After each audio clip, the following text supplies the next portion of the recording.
Fighting general. He has enormous respect within the Marine Corps. Chairman Rogers, you know, it was the National Defense Authorization Act that required a 7-year waiting period between active duty and a civilian role like Secretary of Defense. This means that General Mattis would need a waiver from Congress in order to get the job. Why does this statute exist in the first place?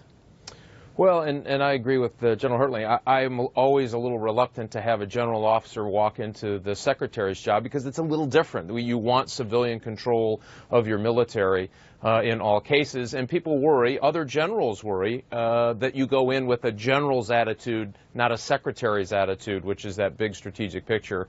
But almost universally, people are saying, and I know General Mattis personally, you always know you're in the presence of leadership when you're around this guy. He is both a tactical, tough warrior from every fiber of his being to this really smart, strategic guy who understands that you have to speak truth to power and show leadership all at the same time. This is a guy that can get around lots of the issues that the general talked about just a minute ago, about walking in, having instant credibility, getting the Pentagon going in the right direction, and giving good, solid advice on both the strategic level and even some of the tactical decisions they'll have to make about what's going to happen in places like Syria and Iraq. So, Mike Rogers, you have the unique role of having given advice to the Trump transition team and what will be, you know, the Trump White House team, or much of it going forward.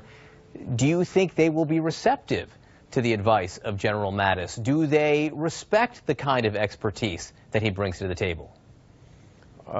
Trust me, there won't be long before they're listening to General Mattis on his advice. If you know Mattis, you'll know he will convince them that his position is right, not because he has to be right, but he just exudes this kind of leadership that is really hard to describe.